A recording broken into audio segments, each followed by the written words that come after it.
హరినామం అనేది మనకు సులభంగా దొరికింది. ఈ ముందు కాలంలో అంతా హరినామం ఒకరు అట్లా ఇచ్చేవాళ్ళు కాదనమాట. పాతకాలంలో అంతా హరినామం చేయాలంటే ఆయన నెలపాటు ఉపవాసం ఉండాలా, ఒక ఆయనకి హరినామం చెప్పాలంట. నీవు ఈ మంత్రం జపం చెయ్యి అని చెప్తే ఆయన వినడానికి ఆయనకి ఈ మంత్రం అంతా రహస్యంగా చెప్పేవాడు. నెలపాటు ఉపవాసం ఉండి మళ్ళీ ఒక 6 నెలలు గురువులు ఒక బట్టలు వేసి ఇంట్లో క్లీన్ చేసి ఆడ గురువు ఇంట్లో పని చేసుకుని తర్వాత ఆయన చెప్తే మాత్రం తినడం, లేకుండా అట్లే ఉండడు. ఆయన మర్చిపోతే గురువు తిన్నమని చెప్పడానికి మర్చిపోతే అంతే, తినడానికి లేదు, అట్లా ఉండడం. ఆ విధంగా అంత కష్టపడి హరినామం తీసుకునేవాడు. మనకి చైతన్య మహాప్రభు ఒక దయ వల్ల చాలా సులభంగా దొరికింది. అట్లా చాలా సులభంగా దొరికిందని చెప్పేసి దాన్ని నిర్లక్ష్యం చేయకూడదు. మన భాగ్యం అనుకోవాలా. ఎంతోమంది ఉన్నాము. ఇప్పుడు మీరు మీ సంపాదన తక్కువ ఉండొచ్చు, లేకుంటే ఒక విలేజ్ పల్లెటూరు ఉండొచ్చు, చిన్న గ్రామం ఉండొచ్చు, ఏముండొచ్చు. పెద్ద పెద్ద కోటి అధ్యక్షులు బాగా ధనం ఉండే ఊర్లంతా హరినామమే లేకుండా అట్లే ఉంటారు డ్రైగా. వాళ్ళ ఫేస్లు మీ ఫేస్ ఉన్నంత నవ్వు కూడా ఉండదు. ఏదో భూకంపమో ప్రళయం జరిగినట్టుంటుంది. వాడు ఒక పొద్దున్న ఆఫీస్ నుంచి బయటకు ఇంటికి వస్తుంది చూస్తే. ఎందుకంటే ఆ భగవంతుని నామం పట్ల విశ్వాసం లేదు. కొద్దిసేపు హరినామం జపం చేసి మనకు ఆనందం వస్తాయి. దానికి అంత పవర్ ఉంటుంది. ఎటువంటి వాళ్ళైనా కానీ హరినామం జపం చేస్తే వాళ్ళు ఉద్ధరింపబడతారు. ఎవరైనా కానీ భగవంతుడికి శరణాగతి పొందిన వాళ్ళు ఎవరైనా కానీ ఉద్ధరింపబడతారు. ఒక సాధు ఏం చేస్తాడంటే ఒక ఆకలికి మధ్యాహ్నం ఒక ఇంట్లో తినేసినాడు. వీళ్ళు తిన్న తర్వాత తినేసంత అయిపోయింది. తిన్న తర్వాత దానికి తెలిసింది ఈమె వేష్య అని చెప్పేసి. అయ్యో నేను ఒక సాధుకోండి, ఒక వేష్య ఏంటి అన్నం తిన్నానే అని చెప్పేసి చాలా బాధపడ్డాడు. కానీ ఆ తిన్న రుణం ఉంది ఆయనగా. తిన్నానే అని చెప్పేసి ఒక బాధ ఉంది. తిన్నానే ఆమెకు ఏదో ఒకటి మంచి చేయాలి. ఆమె జీవితం తప్పు మార్గంలో పోయి ఉండొచ్చు, కానీ హరినామం బలము ఊహించలేనిది.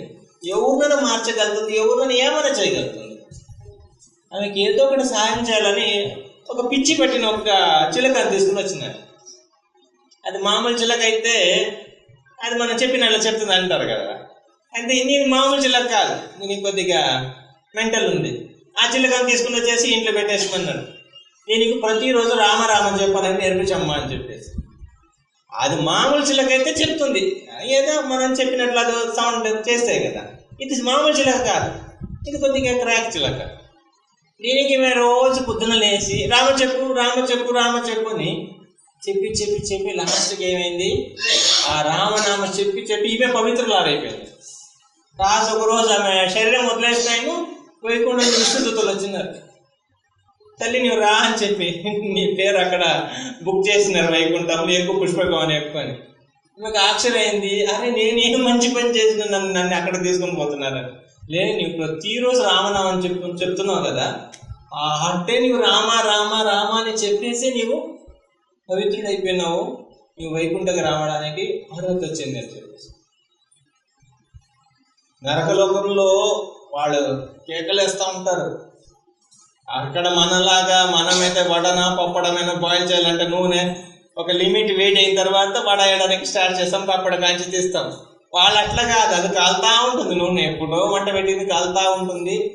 ఇంకా కుమ్మి పాకము రవ్వ అంతా నరకలు ఉంటాయి, వేస్తూ ఉంటారు, తీస్తూ ఉంటారు. ఒకటి తీసిన తర్వాత ఇంకొకటి వేస్తారు. ఇప్పుడు కలియుగలంతా ఒకేసారి వేస్తారు. పప్పడ వేసినట్లా ముద్దకి వేసి పెట్టేస్తారు. ఎందుకు మొత్తం గ్రూప్ వెళ్తూ ఉంటారు. హరినామ సంకీర్తన లేదు, భక్తి లేదు ప్రజల్లో.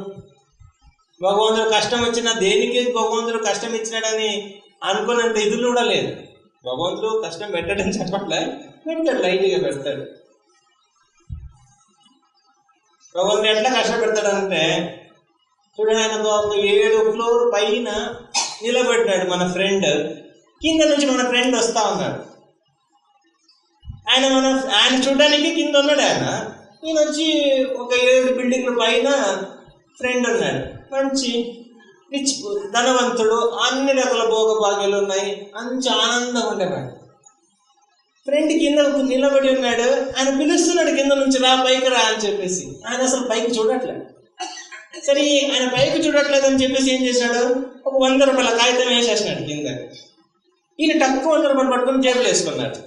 కానీ ఈ 100 రూపాయలు ఎక్కడి నుంచి పడిందని చూడలే.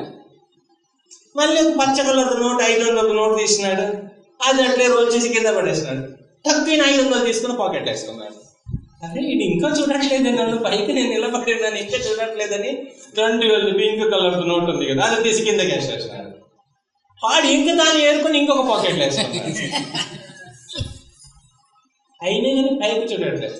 అప్పుడు ఏం చేసినాడు, ఒక చిన్న రాడుని పైనుంచి కింద వేసినాడు. ఎవరు వేసినాడని అప్పుడు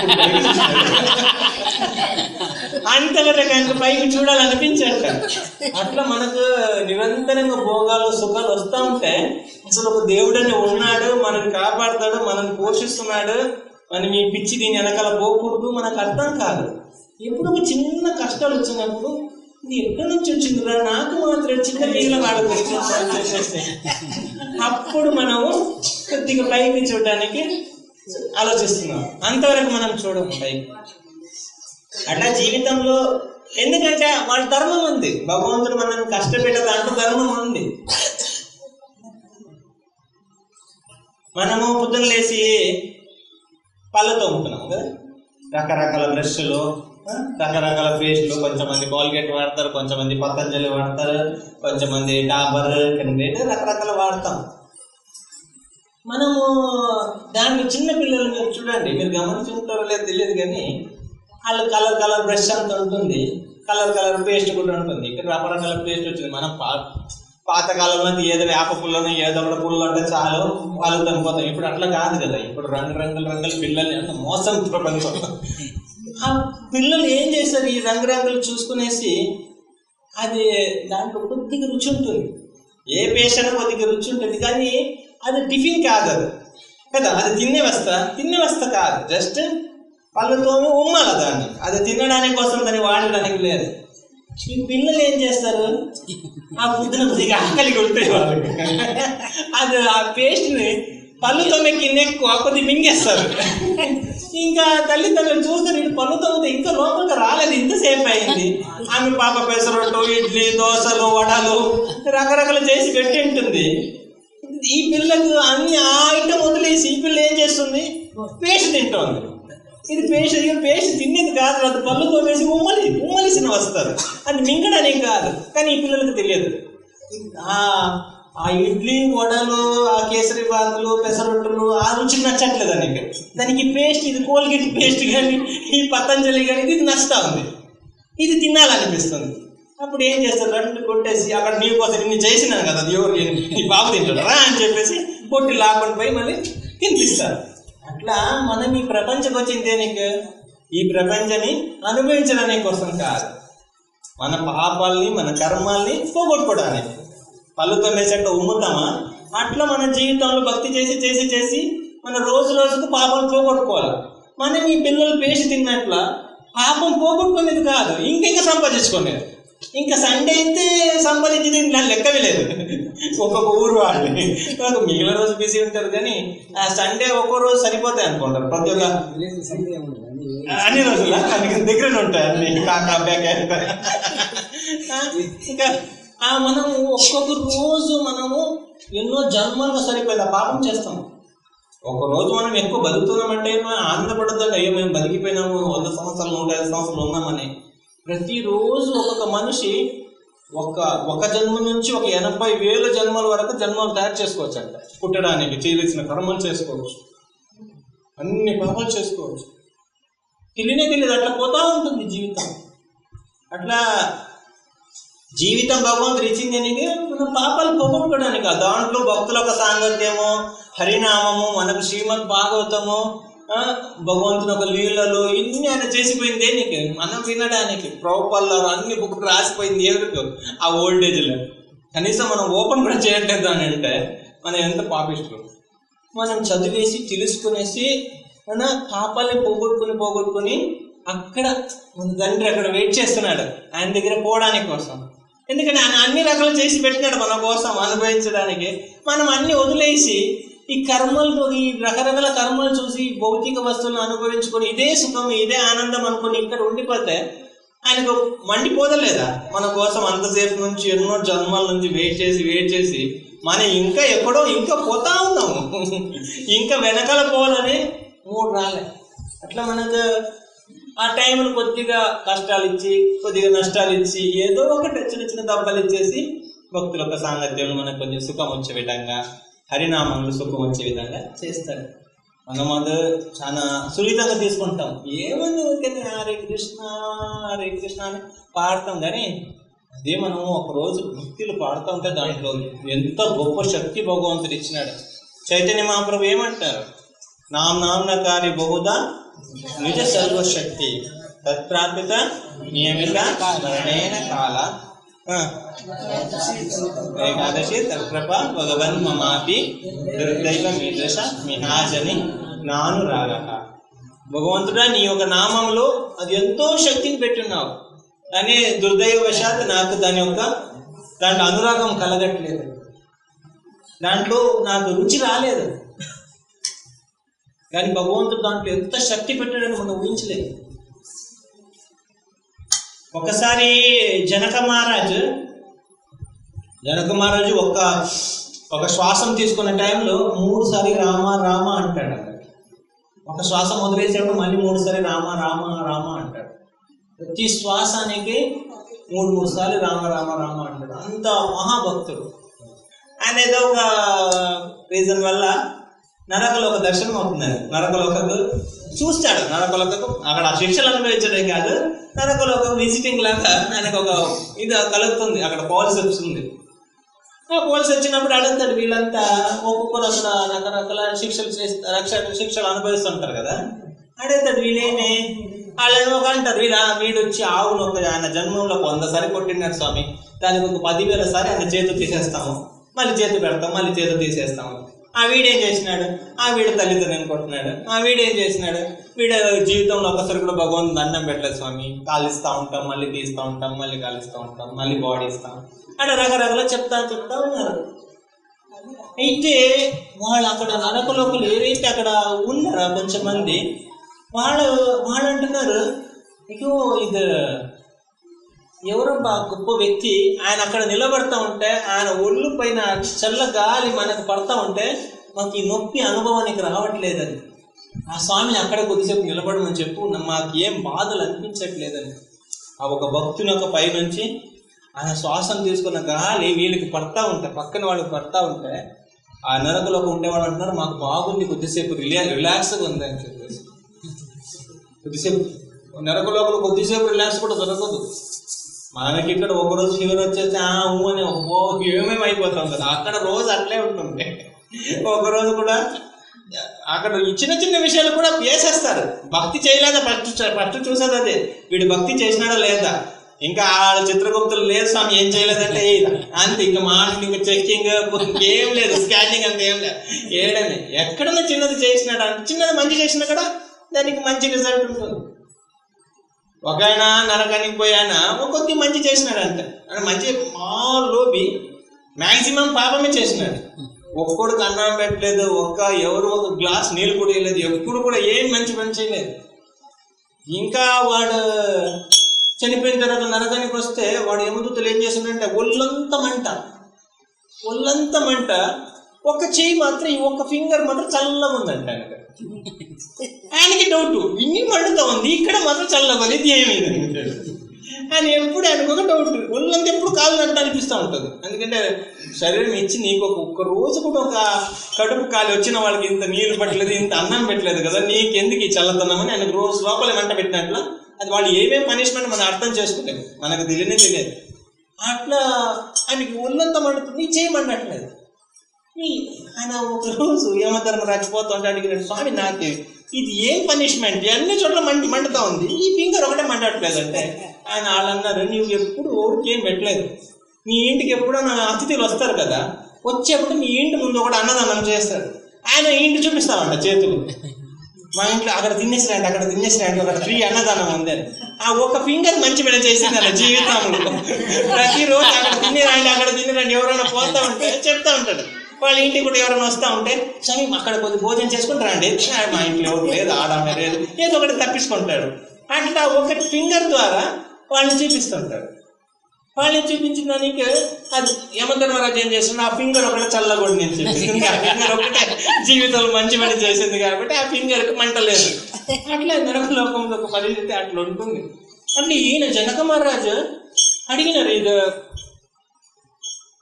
యమధర్మరాజుని అడిగిన మహాభక్తుడు కదా రాముడు, వాడికి ఎంతో కరుణ ఉంటుంది. యమధర్మరాజుని అడిగినాడు, వీళ్ళందరినీ ఇక్కడ నుంచి పంపించాలంటే ఏం చేయాలి అంటే వాడన్నారు, వీళ్ళందరినీ పంపించాలంటే మీరు జీవితంలో చేసిన భక్తి ఇక్కడ వీళ్ళు దారపోస్తే వీళ్ళందరినీ మేము పంపిస్తామని.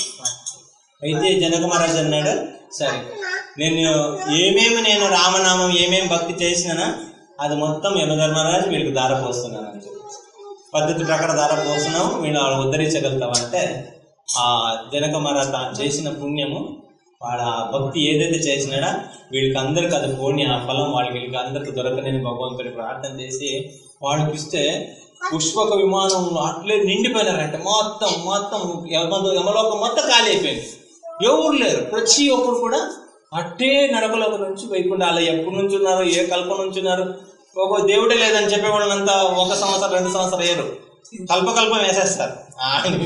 నీకు ఇన్ని భోగభాగ్యాలు ఇచ్చి నీకు ఈ భౌతిక ప్రపంచంలో బతకడానికి ఇన్ని అవకాశం ఇచ్చి దేవుడు లేదని చెప్పుకుంటున్నావా అని చెప్పేసి వాళ్ళంతా మామూలుగా వచ్చారు, అట్లా పర్మనెంట్ పెట్టేస్తారు అక్కడిని.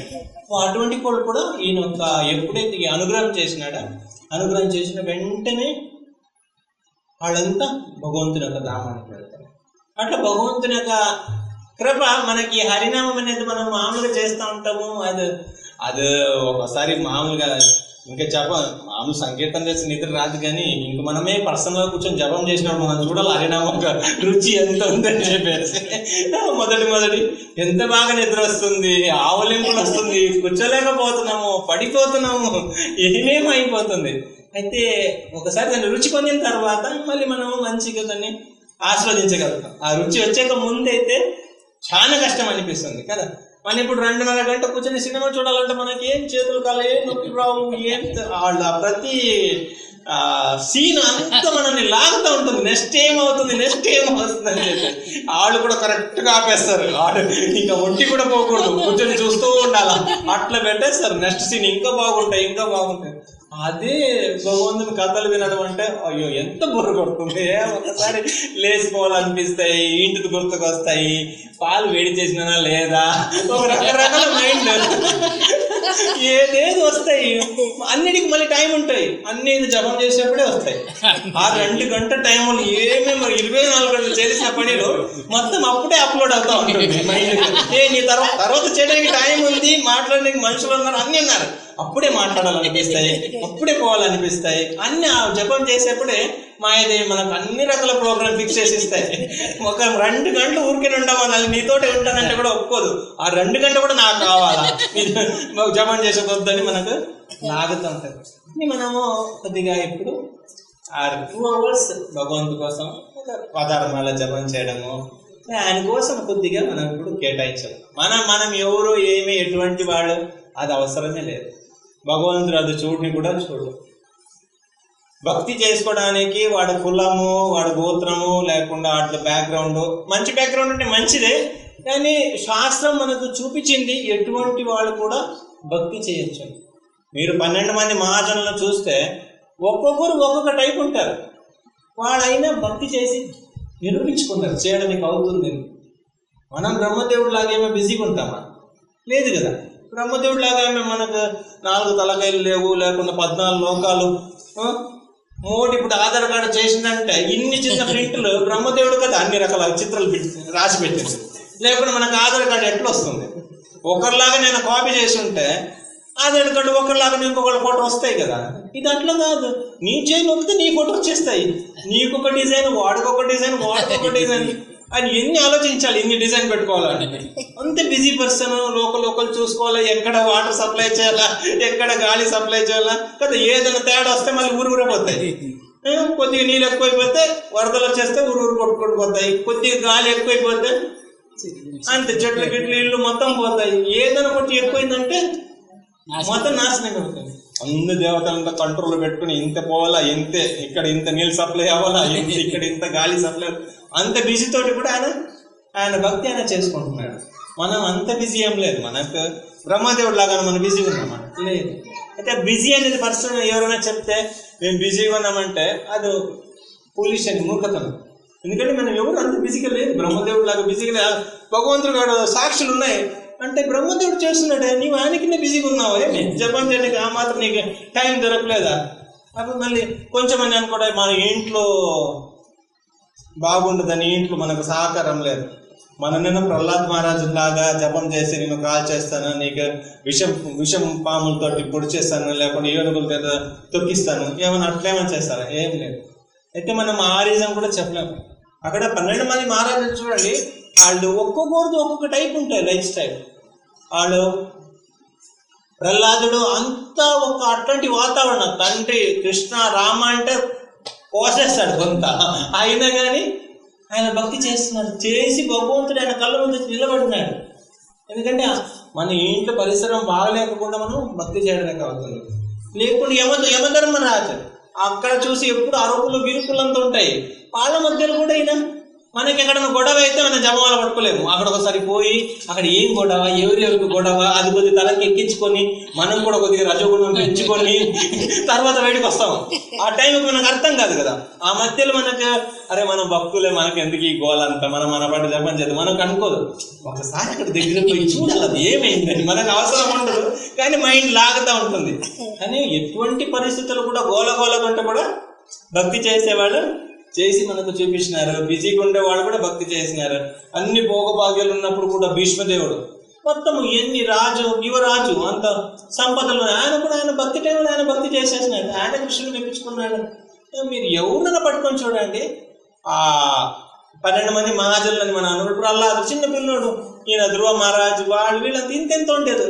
వాళ్ళు కూడా భగవంతుని ఇది చేసినారు, భక్తి చేసి భగవంతుని మెప్పించుకున్నారు. అట్లా భగవంతుని ఒక అనుగ్రహం పొందడానికి మనకు కావలసింది ఆయన పైన నమ్మకం. కానీ మన ఏ కులంలో పుట్టినాము. గజేంద్రుడికి ఏమైనా పెద్ద జంజం కానీ అది పెద్ద తిలకం కానీ ఏమైనా ఉంది? ఏం లేదు, ఏనుగు జన్మం. కానీ ఆయన పిలుపుకు భగవంతుడు ఎక్కడో 7 ద్వారాల లోపల ఆ పాము పైన లక్ష్మితోటి పండుకొని ఉన్నవాడు పరిగెత్తుకుని వచ్చి రక్షించినాడు. అనేమే ఏనుగులే, ఈ ఏనుగు నేనెందుకు పోయేద్రా బాబు అని ఆగిపోయినాడు. లేదు, తన భక్తుని కోసము అంత దూరం నుంచి పరిగెత్తుకుని వచ్చినాడు. క్షణమాత్రము ఎట్లా పరిగెత్తునని ఊహించలేమంట. ఆయన గరుడ పైన కూర్చొని వేసినాడు. మామూలుగా అయితే మణిమయ మంటపం అనే పైన మంటపం ఉంటుందంటే అక్కడ ఆరాంగా ఉంటాడు. తర్వాత పొద్దున్న లేయంగానే శ్రీదేవి భూదేవి 2 పాదుకలు పట్టుకొని వస్తారు. స్వామి ఇది పెట్టుకోవాలని చెప్పేసి మామూలుగా ఒకరి పైన ఇద్దరు చెయ్యేసుకొని ఒక పాదుకలు వేసుకుంటాడు. మళ్ళీ ఇంకొకటి పైన చెయ్యేసుకొని ఇంకొక పాదుకలు వేసుకుంటాడు. బయట గరుడ దేవుడు ఉంటాడు, రెక్కలు కొట్టుకుంటుంటాడు. స్వామి ఈరోజు ఎక్కడ ట్రిప్ అని అడుగుతుంటాడు. ఇంకా ఆయన పైన కూర్చొని వేస్తాడు. అక్కడ పోదాం ఇక్కడ పోదాం ఏదో అంటాడు. ఒక రౌండ్ వేసుకొని వస్తాడు. అయితే ఎప్పుడైతే గజేంద్రుడు పిలిచినాడా ఆ ఇంట్లో చెయ్యి వేసుకునేసి చెప్పలు వేసుకోవాలని వేసుకుంటే వాళ్ళని తనేసాడంట. ఆ పిలుపుకు దూరం పోనుక ఆ అడవడిని ఏం చేయాలి అర్థం కాలేకుండా ఆ 2 చెప్పలు పట్టుకుని వచ్చినారు వాళ్ళ భార్యలు ఇద్దరు. వాళ్ళిద్దరిని అట్లే చేతులు తోసేసి ఇది గరుడ పైన ఎక్కినాడు. గరుడ పైన ఎక్కేసి ఆ గరుడకి ఎక్కడ పోవాలని చెప్పేంత వరకు ఓపిక లేదు. మనం ఎక్కడ పోవాలని చెప్పాలి కదా, అంత కూడా ఓపిక లేకుండా పొదం అంటున్నాడు. ఎక్కడని చెప్పట్లే. ఎంత స్పీడ్గా అని చెప్పినాడు వచ్చినాడంటే గా అని చెప్పేప్పుడు వైకుంఠాలు ఉన్నాడంట. ఆ జా అనే వర్డ్ గజా అని చెప్పే లోపల అక్కడి నుంచి ఇక్కడికి వచ్చేసినాడు రక్షించడానికి. ఆ ఏనుగుని అది ఏ సంప్రదాయాలు వచ్చిందో, ఏ కులంలో పుట్టిందో ఏమని దాన్ని అడిగినాడా? ఏం లేదు, దాని భక్తి ఉండింది. దిగేసినాడు, ఆ చక్రం ఆ మసలెక్క వేసేసినాడు. తరువాత ఏనుగు ఆ రక్తం కారుతూ ఉంటే తన చెదరుని అట్లే చింపేసి కట్టేసి ఇంకొక ముక్క చెదరు ఉంటే అది అట్లే నోట్ లోపల పెట్టేసి కొద్దిగా దానికి వేడి ఎక్కించేసి మెల్లగా ఏనుగు దాన్ని మసాజ్ చేపించి కొద్దిగా దానికి ఆ నొప్పి నుంచి దానికి రిలీఫ్ చేసి అట్లే దండ పట్టుకొని బయటికి తీసుకుని వస్తాడు. అది అంటే ఆ జీవి భగవంతుని పిలవడానికి దానికి తెలుస్తుంది అంతే. దానికి అది భగవంతుని నామం అంటే ఏమే ఆయన మనం పిలుస్తున్నాం. ఆయన తప్పకుండా ఆయనకు అది వినపడుతుంది. మనం ఒక సెల్లు ఇక్కడ నుంచి అమెరికాకు ఒక మెసేజ్ పెడితే క్షణాలు పోతాయి కదా, మనకు 5 రూపాయలతో కట్ అవుతుంది, ఇక్కడ నుంచి మెసేజ్ కూడా వెళ్ళిపోతాయి. అట్టనే మామూలు ఒక భౌతిక వ్యక్తులు కనబెట్టిన సాధనాలు ఇంత పనిచేసిందంటే, శాస్త్రము, వేదము, స్మృతి, ఇతిహాస పురాణాలు చెప్పింది, నీ భగవంతుని పిలువు, భగవంతుడు వినపడుతుంది, నీవు చెప్పేది అర్థమవుతుంది, నీ బాధలు భగవంతుడికి పిలుస్తా ఉంది, నీకు దానికి ఎట్లా స్పందించాలో కూడా ఆయనకు తెలుసు. నీవేమి భగవంతుడు ఏమంటాడు, మాస్టర్ డోంట్ వరీ, నీవు బాధపడదు, ఇవన్నీ వదిలేసి సర్వధర్మాన్ పరిత్యజ్య మామేకం శరణం వ్రజ అహం త్వాం సర్వ పాపేభ్యో మోక్షయిష్యామి మా శుచ. నువ్వేం భయపడద్దు, నువ్వేం బాధపడద్దు, ఇవన్నీ వదిలేసి నాకు శరణాగతి పొందు, నేను నిన్ను కాపాడతాను. నీ ఊరేదో లేకుండా నీ జాతి ఏదో, నీ కులం ఏది భగవంతుడు అడుగు. అసలు నీ భగవంతుని ఆయన ఇంతవరకు భక్తి చేయకుండా కూడా ఇప్పుడని నీ చేసినావంటే ఆయన ఒప్పుకుంటాడు. ఇంతవరకు చేయలేదు కానీ ఇప్పుడు చేస్తానంటే ఓకే, నువ్వు ఇంతవరకు చేయలేదని ఆ కోపం పెట్టుకోడు. మనమైతే మనకు అరే ఇంతవరకు నీ గుర్తు రాలేదా, ఇప్పుడు నా దగ్గర డబ్బులు అడగడానికి వచ్చినావా, ఎవరైనా మనకి ఇంతవరకు ఎవరైనా దండం పెట్టకుండా ఇప్పుడు ఆ స్వామి దండం స్వామి 5 రూపాయలు ఉంటే ఇన్ని రోజులు నేను కనపడలేదు, ఈ రోజు కనపడ్డాను మనం ఆయన అడుగుతాం కదా. ఇంతవరకు మనం పట్టించుకోవడం, ఒక్కసారి ఏదైనా పట్టించుకోవడం, మన ఇన్నిసారి పట్టించుకోవడం, ఒకసారి పట్టించుకోవడం, అప్పుడే నాకు డౌట్ వస్తాయి, వీడికి ఏదో పండింది నాతో, లేకుండా ఇన్నిసారి నీకు దండం పెట్టలేదు, ఈరోజు దండం పెడుతున్నట్టు ఏదో వీడికి మన పని ఉందని మనకు అనుకుంటాం. అయితే భగవంతుడు అది కూడా అనుకోడు. ఎన్ని రోజులు నేను మర్చిపోయినా కూడా అనుకోడు, ఇప్పుడు గుర్తుకొచ్చినావు కదా చాలా, ఇంక నేను చూసుకుంటానని అప్పటి నుంచి లెక్క పెడతాడు, ఇప్పుడు నా భక్తుడు అయిపోయినాడని చెప్పి.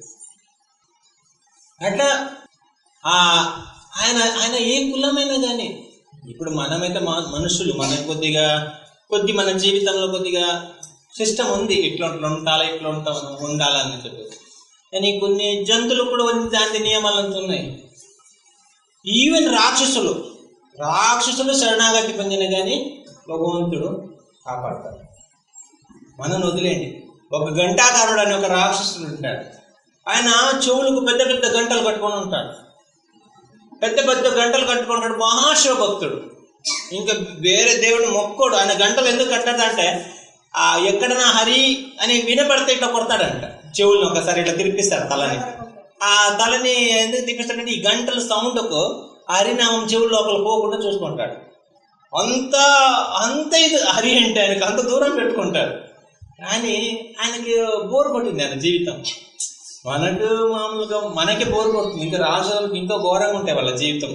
వాళ్ళు ఎక్కడ చనిపోయిన వందని తినాల, ఎక్కడ వాళ్ళు నరమాంస భక్షకులు కొంటారు, ఎక్కడైనా మనుషులు చనిపోతే అక్కడికి పోయి తినేసి వస్తారు. అర్జెంట్ ఆకలి అయితే ఎవరైనా లావు కనిపిస్తే అప్పుడే చంపేసి అప్పుడే తినేస్తారు. వాళ్ళు ఇది రూల్స్ నియమాలు అంత లేదు, వాళ్ళ ఆకలి అయితే తినడం అంతే. అది ఏం కనిపిస్తే అది తినేదా తినకూడదా అట్లంతా ఏం లేదు, వాళ్ళు దొరికిందని తినేస్తూ ఉంటారు. వాళ్ళు కనిపిస్తుంది ఇది ఏం జీవితం, రోజు వెతకాలి ఎక్కడ మనుషులు ఉంటారని చెప్పేసి. ఎక్కడ మనుషులు ఉంటే కూడా మనలాగా బక్క చెక్కిన మనుషులు అంటే వాళ్ళకి నచ్చదు. వాళ్ళగానే కొద్దిగా పుష్టిగా ఉంటే తింటే ఏదో ఒక తిన్నట్టు అనిపిస్తాయి, లేకుండా ఒట్టి ముక్కలు ఇది ఏం ప్రయోజనం లేదు, వాళ్ళు అట్లా అనుకుంటారు. అట్లా ఈ గంటాధరుడు అనే రాక్షసుడు ఆయనకు బోర్ కొట్టింది. ఏం జీవితం ఇది, రోజు ఈ నరమాంసం తింటూ తిరగాల, ఇది ఏం బతుకు, ఇది వద్దున భావం అని చెప్పేసి ఆయన ఏం చేస్తాడు, శివ దగ్గరకు వచ్చేస్తాడు. ఆయన శివభక్తుడే. శివ దగ్గరకు వచ్చేసి నాకు ఈ జీవితం బోర్ కొట్టింది, నాకు మోక్షం కావాలంటాడు. అయితే శివుడు అంటాడు, నీవు ఇంతవరకు ఏది అడిగితే నేను వేయగలుగుతాను, కానీ ఇది నా దగ్గర లేదు. మోక్షం అనేది నువ్వు ముకుందుడు కృష్ణుని అడగాల. కృష్ణుని తప్ప ఇంకెవరు కూడా మోక్షం ఇప్పలేరు. నీకు మిగిలిన అన్ని ఇవ్వగలుగుతారు. నీకు భోగభాగ్యాలు, తినడానికి ఫుడ్, నీకు సంపదలు, అదన్నీ మిగిలిన దేవతలు ఎవరైనా ఇవ్వచ్చు. నీకు ఇంకా ఈ జీవితం వద్దు, నీ నిజమైన భగవంతుతోటి కృష్ణుడితోటి నీ ఒక రోజంతా ఆయనతోటి గడపాలి, ఆయనతోటి ఉండాలి, ఆయనకు సేవకుడు కావాలంటే, ఆయన ధామంలో ఉండాలంటే అది కృష్ణుడు ఒక్కటే. దానికి కృష్ణుని ఆశ్రయించాల్సి ఉంది. ఆయన భగవంతుడు వేరే వాళ్ళు దానికి అనుగ్రహం చేయగలుగుతారు, నీకు కృష్ణుడు భక్తి రాని అని చెప్పేసి. కానీ మోక్షం అనేది భగవంతుని ఒక లోకంలో మనం ఉండాలంటే భగవంతుని ఒక అనుగ్రహం, ఆయన భక్తుల అనుగ్రహం. ఆయన హరినామే చేయలేదు ఇంతవరకు, ఒక్కసారి ఎక్కడ నుంచి వస్తుంది. అయినా భగవంతుడు శివుని అడిగితే శివుడు అన్నాడు, శివుడు కరుణ ఎక్కువ ఉంటుంది, ఆయన కూడా కరుణానిధి. ఆయన అన్నాడు, సరే ఈ టైంలో ఆయన రుక్మిణితోటి వస్తా ఉన్నాడు, ఎక్కడికి బద్రీనాథ్ గడ ఉన్నాడు, నీవు పోయి ఇప్పుడు పోయి అడిగేసి. ఆయన కృష్ణుడు ఎట్లున్నాడు కూడా తెలియదు. కృష్ణుడు రూపాన్ని ఎప్పుడు ధ్యానించేవాడు కాదు, కృష్ణ నామాన్ని ఎప్పుడు వినేవాడు కాదు. కృష్ణుడు ఎట్లా ఉన్నాడు మైండ్ కూడా తలుచుకోవడానికి పోలే, అంత మహాశివభక్తుడు. కానీ ఈయన కృష్ణుడు అట్లా చెప్పేసినాడు, చూడు ఇట్లా ఎంత అందంగా ఉంటాడు, ఇట్లా వెంట్రుకలు అందంగా ఉంటుంది, ఇట్లా ముక్కు ఉంటుంది, ఇట్లా పళ్ళు ఉంటుంది, నమలు పిచ్చి చేసుకుని ఉంటాడు, ఇట్లాంటి ధోతి కట్టుకుని ఉంటాడు, ఇట్లా మీ ఇప్పుడు పోతే బద్రీనాథ్ కూడా వస్తూ ఉంటాడు అని చెప్పేసి. అప్పుడు ఈయన సరే అని చెప్పేసి ఆయన దగ్గరికి వెళ్తారు. ఆయన దగ్గర వెళ్ళేసి శివలోకం వదిలేసి బద్రీనాథ్ కూడా వస్తా ఉంటే కృష్ణుడు కనిపించినాడు.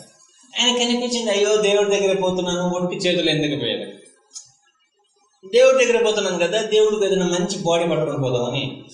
అంటే ఆయన తినేది అదే కదా, ఆయన కూడా దేవుడు కూడా ఇదే పెడతామని. ఉండే దాంట్లో ఒక మంచి బ్రాహ్మణుడు చూసినాడు, ఓ వీడు ప్యూర్ వెజిటేరియన్, వీడిని పట్టుకొని పోతే ఇది కూడా వెజిటేరియన్ అనుకున్నాడు. ఆయన ఏదో అక్కడ సందేహం ఏదో చేస్తున్నాడు. ఆయనకి చూసినాడు, ఓ ఇప్పుడు కృష్ణుడు చేతులు ఒట్టి చేతులు పోకుండా ఈయన పట్టుకొని చంపేసి పోతే కృష్ణుడు కదా మార్నింగ్ బ్రేక్ఫాస్ట్ పనికి వస్తాడు. ఈయన లెక్కనే మనం అదే అనుకుంటాం కదా, మనం ఏం తింటాం అది దేవుడికి పెట్టాలనుకుంటాం మామూలుగా. ఉపదేశామృతంలో చెప్పట్లేదు, మనము మన ఒక 4 భక్తి రసామృతాలు ఎట్లా చెప్తారంటే, మనం 4 తృప్తి కోసము చేసి ఇది భగవంతుడికి పెట్టాలా అని అట్లా కూడా అనుకోకూడదు. మరి మనం తినకూడలేని ఐటమ్ కూడా పెట్టకూడదు, మనకు నచ్చదు మళ్ళీ దేవుడికి నచ్చుతాయా అది కూడా ఉండకూడదు.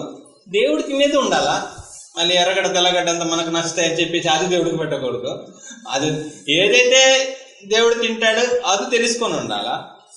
మళ్ళీ ఈ పాపాహారం అంతా ఉండకూడదు, ఏది మాంసము చేపలు గుడ్డులు ఇదంతా అది దేవుడికి పెట్టకూడదు. మళ్ళీ పెట్టే ఐటంలో మనకు దాని ముందే మనం తినాలని ఆశ కూడా కలగకూడదు. కుకింగ్ చేస్తూ ఉంటేనే ఇంకా దేవుడికి పెట్టే ముందే మనకు నోట్లు నీళ్ళు కారకూడదు దాన్ని చూసి, అది కూడా కేర్ఫుల్గా ఉండాలి. అయితే మన భగవంతుడు పెట్టే ఐటము మనకు అస్సలు నచ్చక ఇంక దేవుడు ఏమన్నది కదా దేవుడికి పెట్టేస్తే అయిపోతుందని చెప్పేసి మనం తినలేము, దేవుడు తినిపిస్తేది ఆ ప్రయత్నం కూడా చేయకూడదు.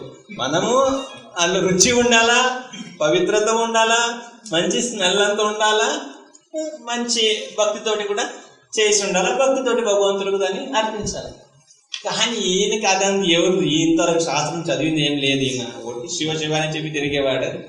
ఏదో అర్జెంటుగా ఒక బ్రాహ్మణుడు దొరికినాడు అని చెప్పి చంపేసి పట్టుకుంటూ వచ్చినాడు. చంపేసి కృష్ణుడు దండం పెట్టినాడు ఫస్ట్ టైం లైఫ్లో, ఆయన జీవితంలో ఫస్ట్ టైం దండం పెట్టడం కృష్ణుడు. కృష్ణుడు ఏమన్నా నవ్వినాడు. నవ్వేసి, కృష్ణ ఇది నేను శివుడు కనిపించినాడు, ఏదో మోక్షం అంటే మీ చేతులు ఉందంటే ఇంకెవరు ఏం చేయలేదంటే నాకు మోక్షం కావాలి ఆయన. సరే ఏం కృష్ణుడు నవ్వినాడు, శివుడు కనిపించినాడు కదా, అదే నవ్వు వచ్చింది. మరి ఇదేమిది, ఇది నీకు టిఫిన్ కోసం తెచ్చుకున్నాను బ్రాహ్మణుడి. ఇంకా రుక్మిణి చూసి నవ్వుతుంది, ఇది ఏమో బాబు ఇది ఏం పట్టుకొని వచ్చినావు. మంచిగా ఏదో మనము ఇడ్లీ ప్యాకెట్ ఓపెన్ చేసి పెద్ద బాడీ పెట్టేస్తాడు కృష్ణుడు ముందు. కృష్ణుడు చూసి ఆశ్చర్యపోయినాడు. ఇంకా రుక్మిణి కూడా జోక్ చేస్తుంది, ఏదో పత్రం పుష్పం పోలంతే ప్రేమంతో ఇస్తే తీసుకుంటాను, ఇది కూడా ప్రేమంతో తెచ్చినట్టు కూడా. ఇది ఎవరైనా తింటారా, మనం ముందు ఇది తింటామా, ఏమి గెలిచి ఆయన జోక్ చేసుకుని ఈయన ఏదో మంచి కవర్ అంతా ఓపెన్ చేసి పెట్టేసినాడు. ఈయన మేము ఇదంతా తిని ఎవరు రైతుంది, అది ఫ్రెష్, నేను నిన్నటితో మొదటితో తింటాను, మళ్ళీ మీకు ఇది నచ్చుతుందో లేదో, అందుకే ఇప్పుడే సంబంధించి పట్టుకొని వచ్చినాను. కృష్ణుడికి నవ్వు వస్తుంది, ఫస్ట్ బాధ కూడా ఉంది, మంచివాడు కూడా చంపేసి తీసుకుని వచ్చినట్టు ఆ బాధలు కూడా ఉంది. అదే మేమైతే అట్లా పూజ చేసింది అది నేను తీసుకొని తింటాం ఆకలికి, మళ్ళీ మీకు స్వామి కదా మరి ఏదంటే అది ఇవ్వకూడదు, కొద్దిగా ఫ్రెష్గా స్వామి ఇప్పుడే లేచినాడు, ఇప్పుడే స్నానం చేసి తిలక ముందు పెట్టుకొని ఇంకేదో పూజ చేయాలనుకున్న లోపల నేను పట్టుకొని వచ్చేసినాను. కృష్ణుడు ఫస్ట్ వాడికి భగవద్ధామం కరుణించినాడు, ఎవరితో కింద పడి ఉన్నాడా, స్వామి నా కోసం నీ ప్రాణం పోగొట్టుకున్నావు అని చెప్పేసి ఆ చనిపోయిన వాడిని వాడికి భగవద్ధామం కరుణించేసి తర్వాత వీడిని చూసినాడు.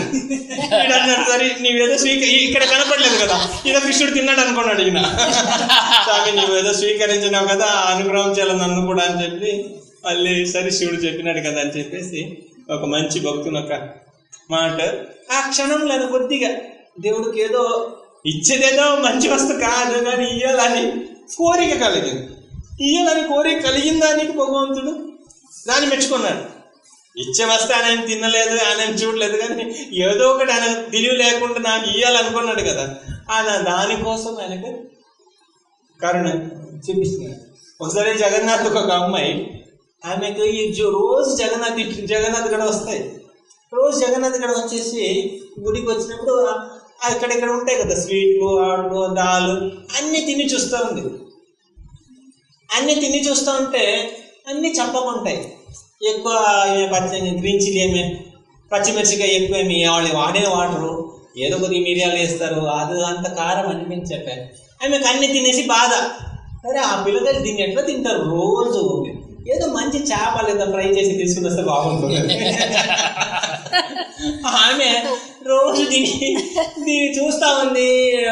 రోజు ఏ రోజు కూడా దేంట్లో ఉప్పు కారం పులుపు దేంట్లో లేదు, అన్ని చెప్పబడింది.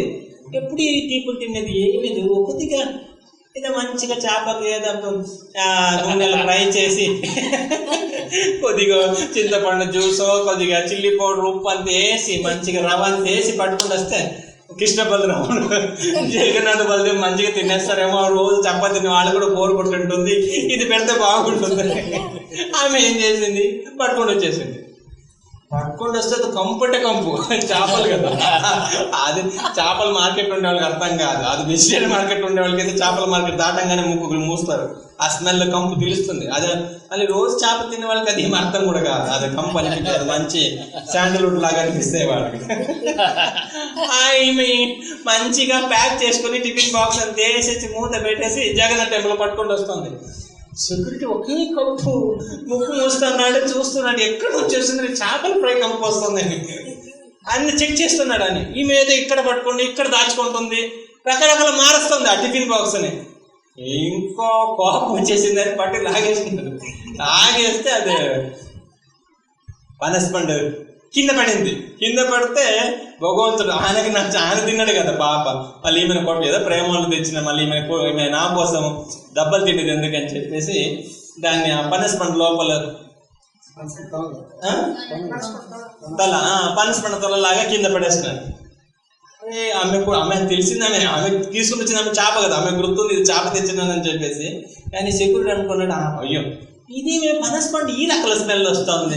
ఇంకా ఆమె చెప్పి మా ఊర్లో ఇట్లే అని చెప్పేసి ఆ రోజు పట్టుకొని రాలా స్వామి, నీవు తినేది అదే అయితే అదే తిను, నీకు ఇది నచ్చలేకపోతే నేనేం చేసేది చెప్పేసి అని ఆమె తెచ్చిందని. ఆమె అది భగవంతుడు గుడికి తీసుకెళ్ళడానికి ఇష్టపడలేదు, కానీ అది తెచ్చేంత వరకు కూడా మనం రక్షించినాడు. ఒకవేళ కోపం ఉండి ఉంటే ఆమెను ఇక్కడ శిక్షించచ్చు, కానీ కోపపడలేదు. ఏదో ప్రేమలు ఏదో ఒకటి ఇవ్వాలనుకుని ఆ భావన వచ్చింది కదా. ఇచ్చే వస్తువు తెలియదు పాప, శాస్త్రం జ్ఞానం లేదు ఆమెకు. ఇచ్చే వస్తువు అది ఆయనకు నచ్చే వస్తువు కాకుండా ఉండొచ్చు, అయినప్పుడు ఆయన కరుణ చూపించినాడు దాని పట్ల. అట్లా భగవంతుని ఆ సింపుల్సిటీ ఏమంటారు, భగవంతుడు మన సరళత అంటారు కదా, మన ఒక సింపుల్ మన సరళత, నిజాయితీ కలిగిన హృదయము, నిరాలంబం. ఆ ఒక నిరాలంబం ఉంటే ఆయనకు అది నచ్చుతూ ఉంటుంది. మనం గర్వం అంటే పొద్దున్న చెప్పిన గర్వం అంటే ఆయనకి ఏమాత్రం నచ్చదు. మనం ఏముందని గర్వం చెందుతున్నాము, మనం ఏమి లేనివాడు మనము దేని పట్ల ఇంత గర్వం. భగవంతుడు విదురుడు బాగా నచ్చింది భగవంతుడు. ఆయన శరీరం భగవంతుడు ఇంకా ఆయన ఒక లోకానికి వెళ్ళిపోవాలా, కొద్ది క్షణం ఉంది. అప్పుడు ఉద్ధవుడికి చెప్తున్నాడు, నాకు నా భార్య బిడ్డలు నా ప్రేమికులు ఎవరు గుర్తు రావట్లేదు, నాకు విదురుని ఒకసారి చూడాలని ఉంది. ఎవరైతే శరీరం వదిలేప్పుడు ఏ దేవుడికైతే రాత్రి పగలు తలుచుకొని శరీరం వదిలేప్పుడు కోసం కదా మన ప్రయత్నం. ఆ క్షణంలో ఆయన తలుచుకోవాలా, ఆయన లోకానికి పోవాలా, ఆయనకు పరిచే శాశ్వతంగా మన సేవ చేయాలని ఆశతోటి కదా మన ఇన్ని ప్రతి ఒక్క జీవరాశి ఇంత కష్టపడేది ఆయన పొందాలని కదా. ఋషులు కానీ సాధులు కానీ ఎవరైనా కానీ వేదాలు, శాస్త్ర, స్మృతి, పురాణాలు అన్ని ప్రయత్నం చేసేది ఆ చివరి గమ్యేదే భగవంతుని పాదపద్మాన్ని తలుచుకోవాలా, ఆయన నామాన్ని గుర్తుపెట్టుకోవాలా. అటువంటి దేవుడు ఆయన తన లీలల్ని అంత్యం చేసినప్పుడు ఆయన అనుకున్నాడు, నేను విదురుని ఒకసారి చూడాలని ఆశ ఉంది. ఉద్ధవుడు అంటున్నాడు, నాకు విదురుని చూడాలని ఆశ ఉంది. ఎందుకంటే ఆయన హృదయం ఎంత నిరాలంబంగా ఉండాలి. ఆయన ఇంటికి చూడండి, అంతా అక్కడ కృష్ణుడు ఆ సంధి కోసం వచ్చినప్పుడు అంత గోలగోలగా ఉంది. అందరు పిలిచినారు, మా ఇంటికి రా, మా ఇంటికి రా, మా ఇంటికి రా అని చెప్పేసి. అయితే కృష్ణుడు ఎవరి ఇంటికి పోలేదు. ఆయన ఎవరింటికి పోయినాడు? విదురుడి ఇంటికి పోయినాడు.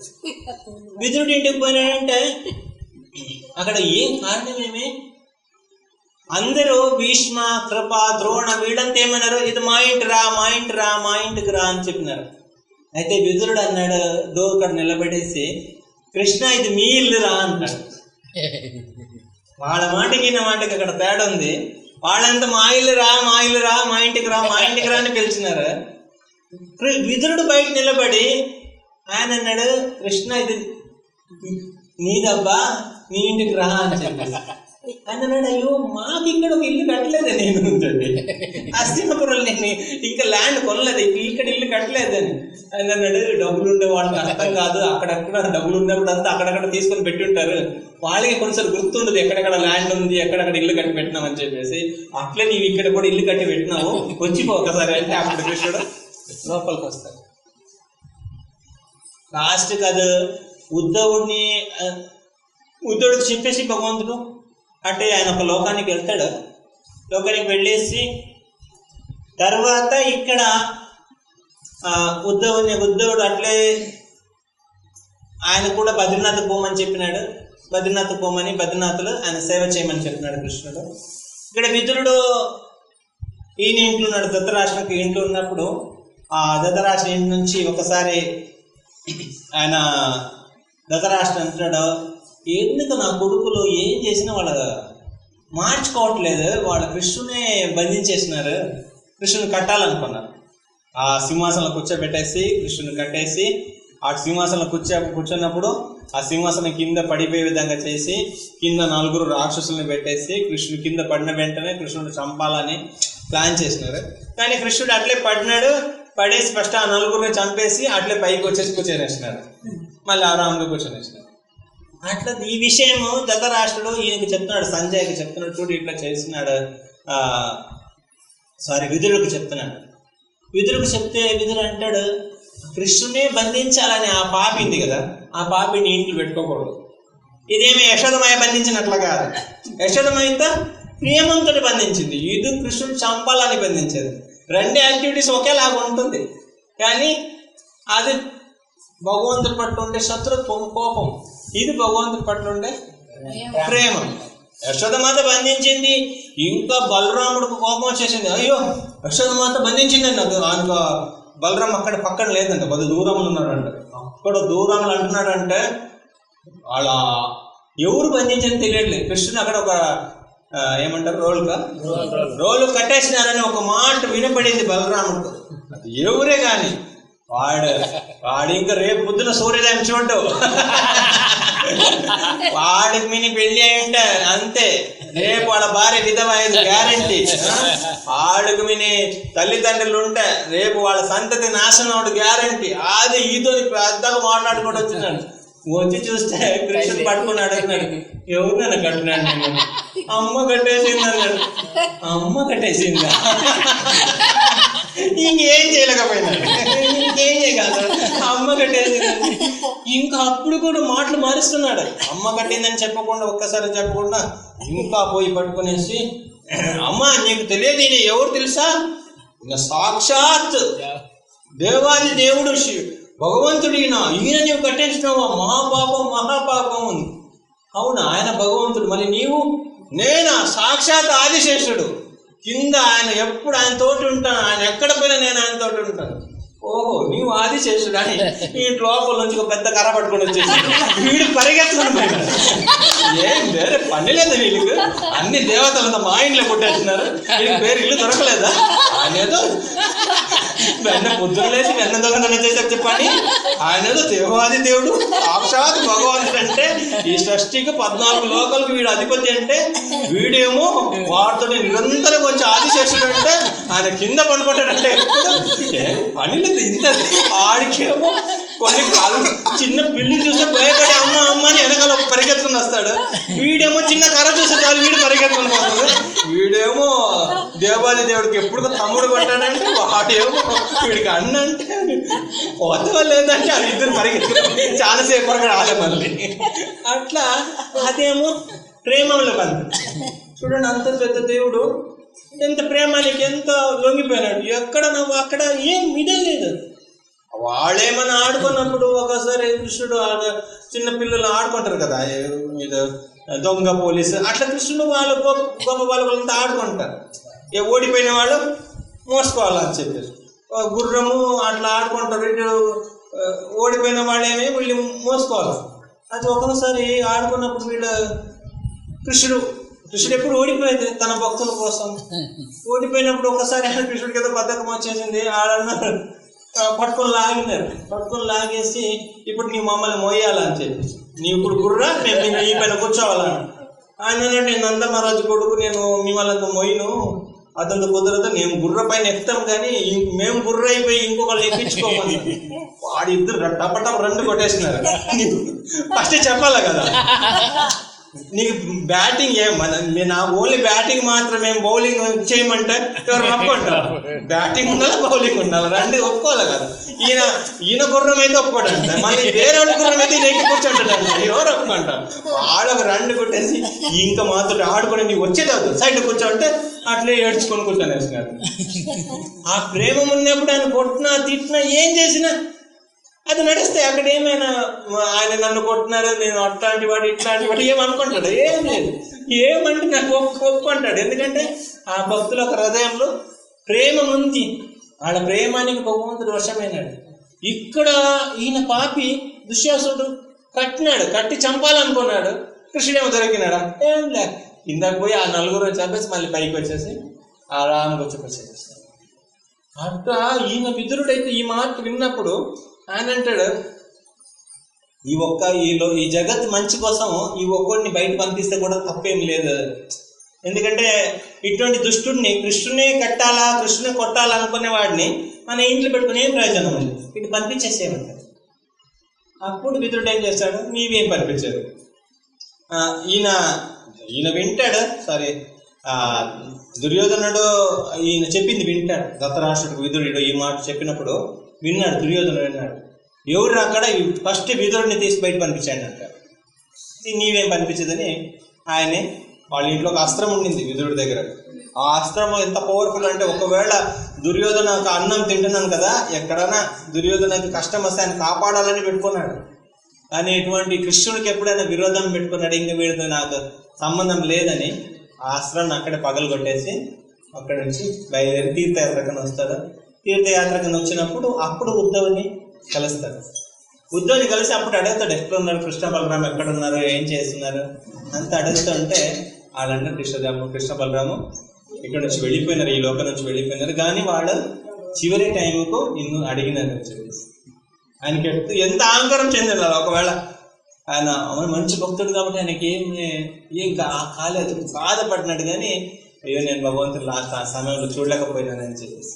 కానీ ఆయనకు అహంకారం రాలే. అంత పెద్ద దేవాది దేవుడు ఈ లోకం వదిలేసిపోయినప్పుడు నన్ను అడిగినాడని చెప్పాడు, కానీ అహంకారం రాలేదు. మళ్ళీ ఏం చెప్పినాడంటే అప్పుడు ఆయన చెప్తాడు, నీ కోసము మైత్రేయుడి దగ్గర భాగవతం చెప్పించినాడు, నీ కదా చెప్పమన్నాడు. నీ కోసము భాగవతం చెప్పినాడు, ఎందుకంటే ఆ భాగవత ఉద్యోగం నీవు చెప్పమంటాడు.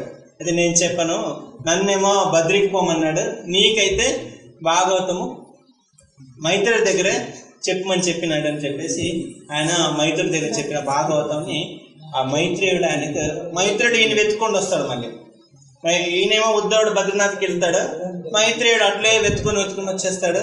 ఆయన వెతుకొని వచ్చినప్పుడు ఈయన వచ్చేసి విదురుడు వచ్చి ఇక్కడ నుంచి మైత్రేయుని వెతుకొని పోతా ఉంటాడు. ఇద్దరు గంగా తీరంలో కలుస్తారు, హరిద్వార్. అక్కడ కలిసి అక్కడ ఏం చేస్తారు, ఇద్దరు కలిసి భగవంతుడు ఏదైతే మైత్రేయుడు కృష్ణుడు నుంచి విన్నాడా భాగవతము, దాన్ని మైత్రేయుడు విని దాన్ని గంగా ఒడ్డున వచ్చి మైత్రేయుడు విదురునికి చెప్తాడు. కానీ ఆయన ఏమంటారు, ఒక సింపుల్ సిటీ,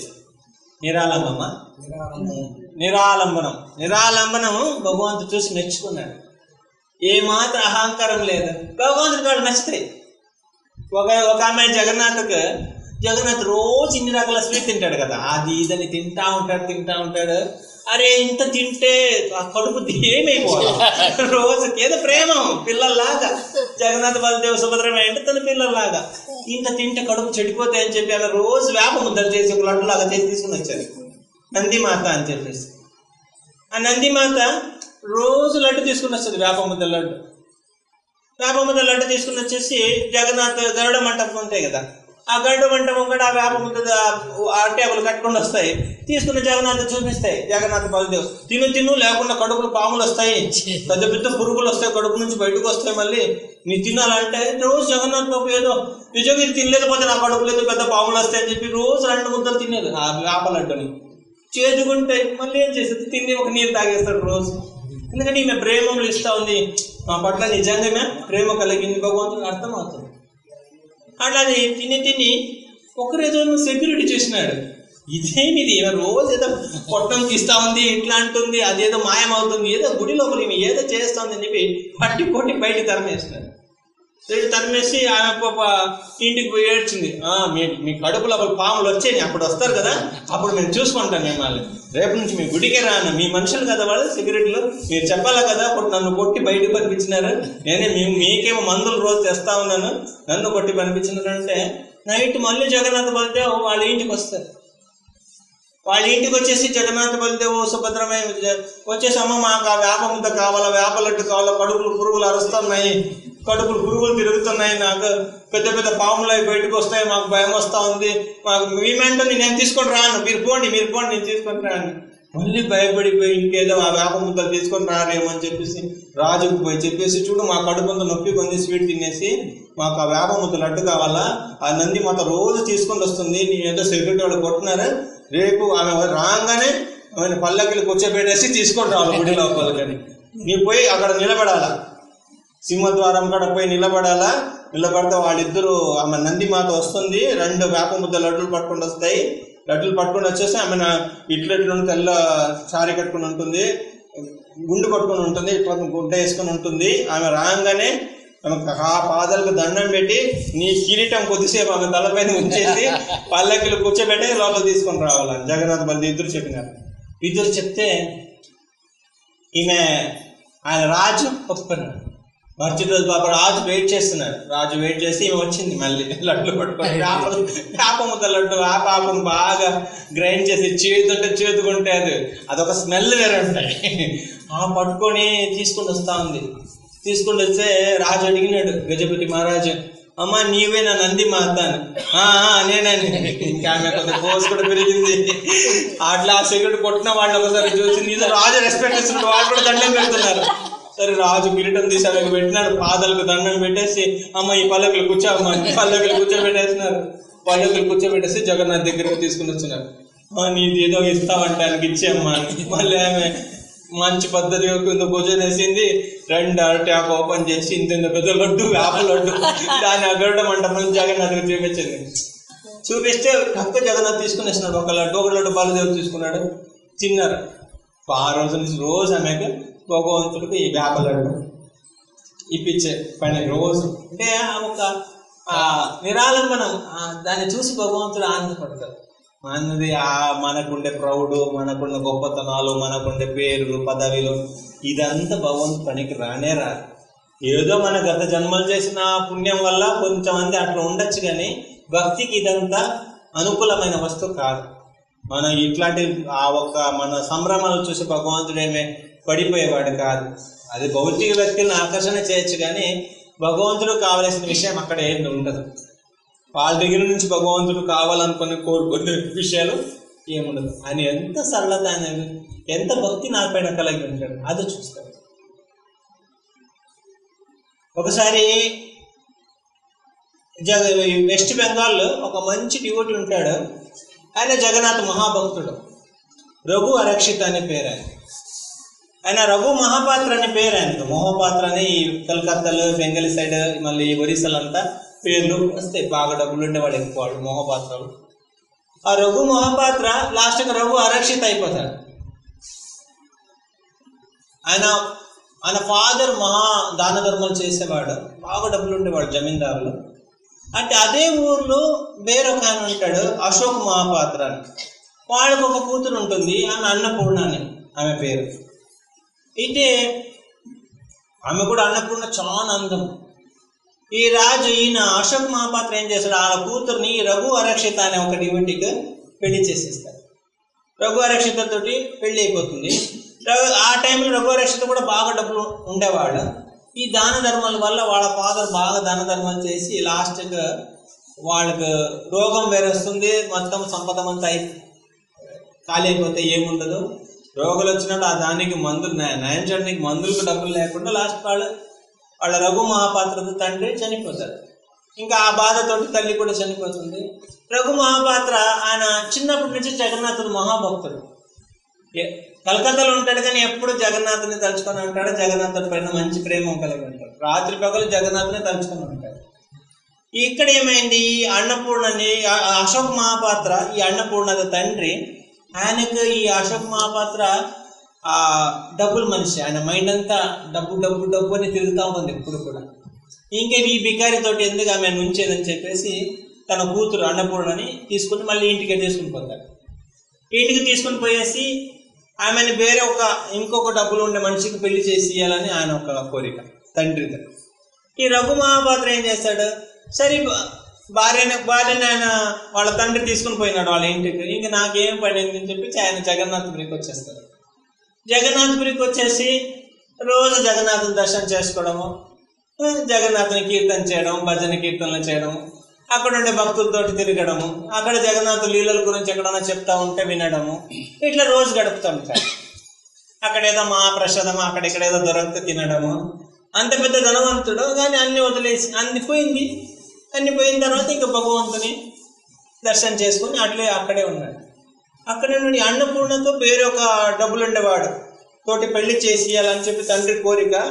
అప్పుడే వేరే ఒక డబ్బులు ఉండేవాడు కూడా ఈమె అందం చూసాను, పెళ్ళి అయినా పర్వాలేదు, పిల్లలున్నా పర్వాలేదు, అమ్మాయిని నేను పెళ్లి చేసుకుంటానని ఇంకొక వ్యక్తి కూడా రెడీగా ఉన్నాడు. అప్పుడు ఈ అన్నపూర్ణ చెప్తారు, నీకు ఇంకొక నెల లోపల ఇంకొక వాడితోటి పెళ్లి అవుతుంది, నీవు ఇంకా పాత జీవితంలో మర్చిపోయి నీవు ఇంకొక వాళ్ళతో ఉండాలా, నీవు ఇంకా అదంతా మర్చిపోవాలని. కానీ అన్నపూర్ణ మంచి పతివ్రత. ఒకసారి పెళ్లి ఆయనతో అయింది, ఆయన ఇంకా నా భర్త, ఇంకా నాకు డబ్బులు ఉండేవాడిని ఇంకొక వాడితో అయితే నేను సంబంధం పెంచుకోవడానికి ఇష్టం లేదు, ఆయనతోటి ఉంటాను నాయన అని చెప్పి ఆమె అట్లా ఉంది మనసులో. అని బాధపడుతుంది నాకు వేరే వాడితో పెళ్లి చేపిస్తారని ఎంతో బాధగా ఉంది. అయితే అన్నపూర్ణ ఏం చేస్తాయి, ఆ రఘు అరక్షిత జగన్నాథ్పురిలో ఉంటాడు. జగన్నాథ్పురికి వేరే ఒక భక్తులతోటి ఒక లెటర్ రాసి కనిపిస్తాడు. అక్కడ వెస్ట్ బెంగాల్ నుంచి ప్రతిరోజు ఎవరైనా ఆ కాలంలో మనలాగా ట్రైన్, బస్సులు, ఫ్లైట్లు అంతా లేవు, నడుచుకుంటూ రావాలి వెస్ట్ బెంగాల్ నుంచి పూరికి. అయినా భక్తులు వచ్చేవాడు రెగ్యులర్గా. వాళ్ళతో కాగితంలో రాసి కనిపిస్తుంది, ఆ ఒక డేట్ వేసి ఇంకొక నెల లోపల నాకు పెళ్లి అవుతుంది వేరే వాడితో, దానికి ముందు నేను వస్తే నన్ను తీసుకొని పోవచ్చు, నేను ఇంకొక వాళ్ళు పెళ్లి చేసుకోను, నేను ఆత్మహత్య చేసి చనిపోయిన పర్వాలేదు, ఇంకొక వాళ్ళతో ఉండాలని చెప్పి లెటర్ రాసింది. అట్లా అక్కడ రాసేసి వేరే ఒక భక్తులతో ఇచ్చి పంపించింది. కరెక్ట్ రేపు పెళ్ళి, ఆ టైంకు ఈయనకు ఆ లెటర్ అందింది ఈయన చేతుకు, రఘు అరక్షిత. లెటర్ చూస్తాడు, కాగితం చూస్తే ఇంకొకే ఒక రోజు ఉంది, రేపు పొద్దున ఆయన భార్యకి ఇంకో ఆమెతోటి పెళ్ళి అవుతుంది. ఎంతో బాధపడినాడు. భార్య కూడా ఇంకా ఈయన పైన ప్రేమ ఉంది, భార్యను వదులుకోవాలని ఇంక కూడా లేదు, రఘు అరక్షితకు కూడా లేదు. అప్పుడు అట్లా ఇంకొక రోజులు ఏం చేయగలుగుతాం, ఆ కాలంలో ఏం చేయలేము. అక్కడ పతిత పావని జగన్నాథ్ అని సింహద్వారం పోతా ఉంటే అక్కడ జగన్నాథ్ ఉంటాడు, పతిత పావని జగన్నాథ్ అంటారు. అక్కడ అట్లే కూర్చొని ఏడ్ చేసి అట్లే పడిపోతే జగన్నాథ్ ఏం చేస్తాడు, జగన్నాథ్ ఒక దయ్యాన్ని పిలుస్తాడు. ఒక దయ్యం పిలిచేసి దయ్యం వచ్చేసింది. దయ్యం వచ్చేస్తే దయ్యం చెప్తాడు, చూడు ఈ అబ్బాయి ఉన్నాడు కదా రఘు అరక్షిత, వీడిని కొద్ది క్షణంలో తీసుకొని పోవాలని వాళ్ళ ఇంటికి, అన్నపూర్ణ వాళ్ళ ఇంటికి, వాళ్ళ మామగారి ఇంటికి తీసుకొని పోవాలి. దయ్యం సరి అనింది. ఒక చేపలాగా అట్లా తక్కువ ఒకటి వేసేసింది, ఈయన బాడీ మీరు పట్టుకొని చేపలాగా కూర్చోబెట్టేసి క్షణంలో వీళ్ళ ఇంటికి తీసుకుని వచ్చేసింది. జగన్నాథ్ ఒక మాట అన్నాడు, దాన్ని తీసుకుని అక్కడ పెట్టేసేయండి అని. ఈయన పొద్దున అక్కడ లేచి చూస్తే అక్కడ సింహద్వారం అక్కడ పడిపోయినాడు, పడుకున్నాడు, అట్లా గుర్తుంది వీళ్ళకి. ఇక్కడ చూస్తే ఇక్కడ వచ్చేసినాడు కొద్ది క్షణంలో.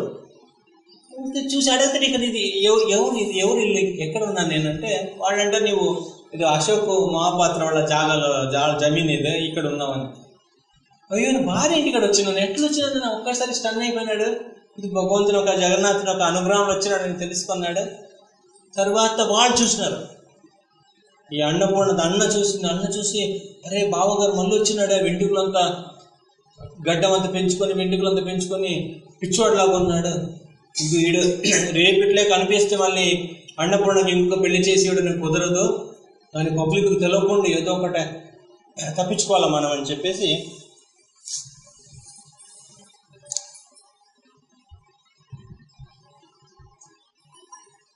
ఎట్లా ఒకటే మనము ఆమెకు మళ్ళీ ఈయన వచ్చినట్లు ఎవరికి తెలియకూడదు, ఈయన మంచిగా మాట్లాడిసి మనం చంపేస్తాం ఎట్లా ఒకటి అని చెప్పేసి ఇది చేస్తారు, ఆలోచించి లాస్ట్కి ఆయన ఇంటికి బావగారు అని చెప్పేసి అన్న కూడా తీసుకుని పోతాడు. మామగారు కూడా అల్లుడు రారా అని చెప్పి ఇంటికి తీసుకుని పోయేసి మంచిగా ఆయనకి షేవింగ్ అంతా చేసి మంచి స్నానం చేయడానికి అనుకూలం చేసేసి మంచి పండగలు నీకు విందులు చేస్తామని చెప్పేసి మంచి ఆహారాలంతా తయారు చేసి చెన్నపోడ అని ఒక ఒరిస్సాలో ఒక ఫుడ్ ఉంది, దీన్ని పన్నీర్ తోటి చేస్తారు చెన్నపోడ. దాంట్లో కొద్దిగా విషం ఎక్కిచ్చేసి ఇస్తారు తినడానికి. ఈ రఘు మహాపాత్రకు ఆ విషయం తెలియదు, కానీ భార్యకు తెలియదు. అన్నప్పుడు నాకు తెలిస్తే వీళ్ళు విషం ఎక్కించినారని చెప్పి ఆమె అట్లే దాన్ని పట్టుకొని వచ్చేస్తాయి, వడ్డిసి చెన్నపోడ వడ్డించినప్పుడు అక్కడ ఒక చిన్న ఆయనకు తెలిసే విధంగా చెప్తుంది, ఇది తినద్దు, దీంట్లో విషం ఉంది అని చెప్పేసి. అయితే ఈయన ఏం చేసినాడు, ఎప్పుడైతే ఆహారం అంతా తీసుకుని వచ్చినారా ఫస్ట్ అన్ని భగవంతుడికి ఇచ్చేసినాడు. తర్వాత భార్య చెప్పింది ఇది ఒకటి తిన్నట్టు దీంట్లో విషం ఉందని. అయితే ఆయన చాలా బాధపడ్డాడు. ఈయనకు విష పెట్టినారని ఆయన బాధపడలే, అయ్యో ఇటువంటిది ఒక విష పెట్టిన ఆహారానికి నా దేవుడికి నేను ఇచ్చినాను కదా అని అట్లా బాధపడతాడు. ఈ చిన్నపొడల విషయం ఉంది అని నేను ఫస్ట్ తెలుస్తుంటే జగన్నాథ్ నేను పెట్టేవాడు కాదు, అయ్యో జగన్నాథ్ ఇది తిన్నాడని బాధపడి ఇంక నేను చచ్చినా పర్వాలేదు నేను తిన్నే తీరుతానని చెప్పేసి వాళ్ళు ఏమేమి పెట్టినారో మొత్తం తినేస్తాడు. ఈ చిన్నపొడ తినేస్తారా, ఆ దాంట్లో విషం ఉండింది. ఆ కొద్ది క్షణంలో చనిపోతారు రఘు మహాపాత్ర చనిపోతే ఆయన అట్లే తీసుకుని వచ్చేసి స్నానం చేసే రూములో వేసేస్తారు, ఆ బాత్రూమ్ కాడ వేసేసి అక్కడ వదిలేసి పొద్దున కదా ఎవరైనా అడిగితే ఏదో పాము కాటేసి చనిపోయినా చెప్తాము తప్పించుకోవచ్చు అని అట్లా అనుకున్నాడు. అయితే నైట్ ఏం చేస్తారు జగన్నాథ్, నైట్ గరుడం పైన ఎక్కించుకొని వస్తాడు. గరుడం పైన వచ్చేసి రాత్రి మళ్ళీ ఆయనకు ప్రాణం ఇచ్చేస్తాడు. ఆయన రక్షిస్తాడు. ఆయన లోపల హ్యాపీగా భజన చేస్తూ ఉన్నాడు. వీడేమో పొద్దున్న అన్నపూర్ణకి కట్టేసి రేపు ఏమైనా కానీ ఆయనతోటి ఏం గొడవలు పెట్టకుండా ఆయనతోటి పెళ్లికి జరగాల నీకు అట్లా చెప్తా ఉన్నారు. పొద్దున్న లేచి చూస్తే ఈయన జపం చేస్తున్నాడు, హ్యాపీగా కీర్తన చేస్తున్నాడు భర్త. వీళ్ళందరూ చూసుకుని వస్తున్నారు. అశోక్ మహాపాత్ర వాళ్ళ కొడుకు చూస్తున్నారు.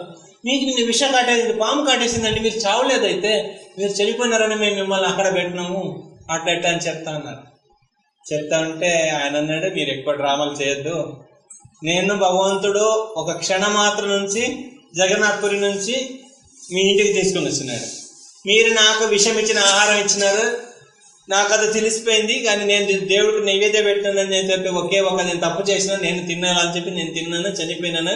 జగన్నాథ్ నన్ను మళ్ళీ నాకు ప్రాణం ఇచ్చినాడు. మీరు మళ్ళీ ఎందుకు భగవంతుని ఆయన ఒక లీలలు ఆయన మహిమలు అట్లా ఉంటాయి, దాంతో ఎందుకు ఆడుకుంటున్నారు? ఆయన ఏమనుకున్నారు మీరు జగన్నాథుడు అంటే, ఎందుకు అట్లా భావిస్తున్నారు జగన్నాథ్ గురించి? అట్లా రఘు మహాపాత్ర ఆ మాట అంటాడు. ఆ మాట అనేసి అన్నపూర్ణని అడుగుతారు, అన్నపూర్ణ నీకేది ఇష్టం? ఇంకా ఆడితోటి పెళ్లి చేసుకొని ఆడితోటి ఉండాలనుకున్నావా, లేదా నాతోటి జగన్నాథ్పురికి రావాలనుకుంటే వచ్చేయమని. అయితే ఆమె అనేది ఏమైనా కానీ నేను మీతోటి ఉంటానని చెప్పేసి వేసుకున్న బంగారాలంతా అట్లే ఉంది. మళ్ళీ రఘు మహాపాత్రతోటి వచ్చేసినప్పుడు వీళ్ళకి ఇష్టం, ఈయనకు అప్పటికి ఇష్టం లేదు అశోక్ మహాపాత్రకు, వాళ్ళ తండ్రికి అన్నపూర్ణ తండ్రికి. ఈయన ఏం చేస్తాడు, వాళ్ళతోటి పోయినప్పుడు కొద్దిమందిని పంపించేసినాడు. వాళ్ళకి చెప్పినాడు ఇది మీ రక్షణ కోసం పంపిస్తున్నానని చెప్పేసి. ఎవరికో కూతురుకో అల్లుడికి ఆ మాట చెప్పినాడు. కానీ వచ్చిన ఆ రౌడీలకి చెప్పినాడు. కొద్ది దూరం పోయిన తర్వాత ఆయన చంపేసి ఈమె మళ్ళీ రిటర్న్ తీసుకుని వచ్చాయండి. ఆయనకి ఇంకా జగన్నాథ్ గురించి తెలియదు. అట్లా సగం దూరం పోయినప్పుడు వాళ్ళు రౌడీలంతా మళ్ళీ ఈయనకి అటాక్ అయినారు. రఘువరక్షితని పట్టుకొని అడుగుతున్నారు, ఎట్లా నీకు బతుకాలని ఉందా? నీకు బతుకాలని ఉంటే ఈమెను వదిలేయి ఇప్పుడే, లేదా నీవు ఇంకా రేపు పొద్దున మీ ఊరికి వెళ్ళా ఒక బాడీ నీ రఘువరక్షితగా పోవు, నీ శరీరం మాత్రం వెళ్ళిపోతాయి అక్కడ అంటారు. అయితే ఈయన అంటాడు, ఈమె భయపడిపోయింది, భార్య భయపడిపోయింది. ఈయన భార్య భర్తని గట్టి పట్టుకున్నాడు. అయితే రఘువరక్షిత అంటాడు, నీవెందుకు భయపడుతున్నావు? జగన్నాథ్ నన్ను ఒక క్షణ లోపల అక్కడ తీసుకుని వచ్చినాడు మీ ఇంటికి. నాకు విషం ఇచ్చి చంపాలనుకున్నారు, అప్పుడు భగవంతుడు నన్ను రక్షించినాడు. ఇప్పుడు మనల్ని కాపాడలేడా అని ఒక మాట అన్నాడు. అప్పుడే జగన్నాథ్ బలదేవ్ వచ్చేసినాడు. బలదేవ్ కూర్చొని వస్తున్నాడు ఒక గుర్రంలో, మళ్ళీ జగన్నాథ్ కూడా ఒక గుర్రంలో కూర్చొనేసి అక్కడికి వచ్చేస్తాడు. అప్పుడప్పుడు సౌండ్ వినపడుతుంది. ఎవరు చూస్తే పెద్ద జైజాంటిక్ పర్సన్, పెద్ద దృఢకాయము, అవును హైట్గా ఉన్నారు. వీళ్ళు చూస్తే చీమలాగా ఉన్నారు వీళ్ళు సైనికులు, అంతా ఇంత పొట్టిగా ఉన్నారు. ఆయనేమో అంత అజానుభావుగా ఉన్నాడు స్వామి. అయినా మీకేం పని ఇక్కడ? లేలే వీళ్ళకి రక్షణ కోసం మమ్మల్ని పంపించినారు, రక్షణ కోసం, వీళ్ళ వాళ్ళ రక్షణ మీరు చేసే అవసరం లేదు, వాళ్ళు నాకు శరణాగతి పొందిన భక్తులు, నేను చూసుకుంటాను, మీరు వెళ్ళిపోండి అంటారు. మీరు వెళ్ళిపోతారా లేకుండా మిమ్మల్ని చంపాలని ఇక్కడ నేను. వాళ్ళిద్దరూ మళ్ళీ అట్లా వెళ్ళిపోయినారు. జగన్నాథ్ రఘువరక్షితని తన గుర్రాలు ఎక్కించుకున్నాడు, భార్య ఇంకొక గుర్రాలు ఎక్కించుకున్నాను, బలదేవుడు గుర్రాలు ఎక్కించుకునేసి వాళ్ళు అట్టే భగవంతుడు తీసుకుని వచ్చారు. జగన్నాథ్పురికి తీసుకుని వచ్చేసి హ్యాపీగా వాళ్ళు జగన్నాథ్పురిలో భజన కీర్తన చేసుకుని హ్యాపీగా ఉన్నారు. ఎన్నో సంవత్సరాలు అట్లే గడిచిపోతుంది. అంతేకాకుండా వాళ్ళు ఎక్కడ అక్కడక్కడ భిక్ష తీసుకునేసి ఏదో కొద్దిగా ఆహారం దొరికితే దాన్ని తీసుకుని వచ్చేసి భక్తులకు సాధులకు సేవకు ఉపయోగించేవాళ్ళు. అట్లా ఒకసారి ఒక కాశీ నుంచి ఒక 21 సాధులు వచ్చినారు. 21 సాధులు వస్తే వాళ్ళకి ఇది ఇయ్యాలనుకుని వాళ్ళకి ప్రసాదం పెట్టాలనుకున్నారు. ఫస్ట్ వాళ్ళు ఆనంద బజార్కి పోయినారు. మీకు తెలిసింది ఆనంద బజార్లో ఫ్రీగా ప్రసాదం ఉండదు, డబ్బులు ఇస్తేనే ప్రసాదం దొరుకుతాయి. పాండవులు ఎక్కడ ఫ్రీగా ఏ నీరు అక్కడ. సో అక్కడ పోయి ప్రసాదం అడిగితే వాళ్ళు ఇలే. అప్పుడు పాప ఈ సాధుల దగ్గర పోయి, ఇప్పుడైతే సాధుల దగ్గర బాగా డబ్బులు ఉంటాయి, ఆ కాలంలో సాధుల దగ్గర ఏముంటుంది. అప్పుడు వాళ్ళంతందరూ సాధులు పాప ఫుడ్ కోసం వెయిట్ చేస్తున్నారు, ప్రసాదం కోసం. అయితే ఒక ఆయన చెప్పినాడు, వాళ్ళు పలానే ఇల్లుంది అక్కడ, రఘువరక్షిత ఇల్లు ఉంది, అక్కడ వాళ్ళు ఏదైనా రోజు కొద్ది మంది సాధులకు అన్నందానం చేస్తారు, మీరు అక్కడ పోతే మీకు ప్రసాదం దొరుకుతాయి. అయితే అక్కడ పోయి అడుగుతారు. రఘువరక్షిత ఇంటికి పోయి రఘువరక్షిత ఇంటికి వెళ్ళి అక్కడ అడుగుతారు. అడిగితే అప్పుడే అంత అయిపోయింది. అయితే రఘువరక్షితకు ఎటు ఒకటి సాధులకు అన్నదానం చేయాలా, ఏదో ఒకటి పెట్టాలని కోరిక. అయితే ఏం లేదు అక్కడ. అప్పుడు భార్య చెప్తే, నీ దగ్గర నగలు ఉన్నాయి కదా, దీన్ని అంతా ఒక ప్యాకెట్లు పెట్టి డబ్బులు తీసుకొని వచ్చేస్తాయి. అట్లా భార్య ఒక సేటు దగ్గర పోయితే అక్కడ కామాంధుడు, వాడికి వాడి నగల గురించి ఏం చూడట్లే, నీవు నాతోటి ఒక రోజు ఉంటే చాలు, నీకు ఎంత కావాలన్నీ తీసుకొని పోవాలి. కానీ ఎట్టో ఒకటి ఆ సాధులు ఆనందపడితే భగవంతుడు ఆనందపడతాడు అనుకుని ఆమె ఏం చేస్తుంది, సరి అని ఒప్పుకునేసి ఈయన ఏమేమి కావాలో అన్నీ ఇచ్చేస్తారు. ఇచ్చేసి సాధులంతా ఎంత కాలం అంత డబ్బులు ఇచ్చేస్తాడు ఆ సేట్. ఆ డబ్బులు పట్టుకుని ఆనంద ప్రజలకు పోయి ప్రసాద్ తీసుకుని వస్తారు. ప్రసాద్ తీసుకుని వచ్చేసి ఈ వచ్చిన సాధులకంతా పెడతారు. వాళ్ళు అంటారు, మిమ్మల్ని లక్ష్మీనారాయణుడు కాపాడలేను. ఒకే మాట అంతే. సాధులు ఆనందపడిపోయినారు, మిమ్మల్ని ఆ భగవంతుడు ఎప్పుడు లక్ష్మీనారాయణుడు మిమ్మల్ని ఎప్పుడు రక్షించిని అని చెప్పేసి ఒక ఆశీర్వాదం చేస్తారు.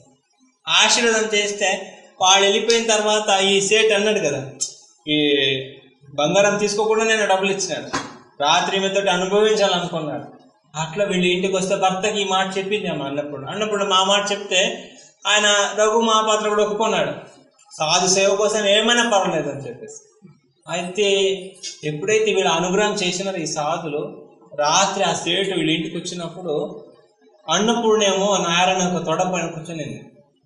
జగన్నాథుని తొడపైన కూర్చున్నట్టు కనిపిస్తోంది. చుట్టూ మంట పెట్టుకుని జగన్నాథ్ భగవంతుడు కూర్చున్నాడు.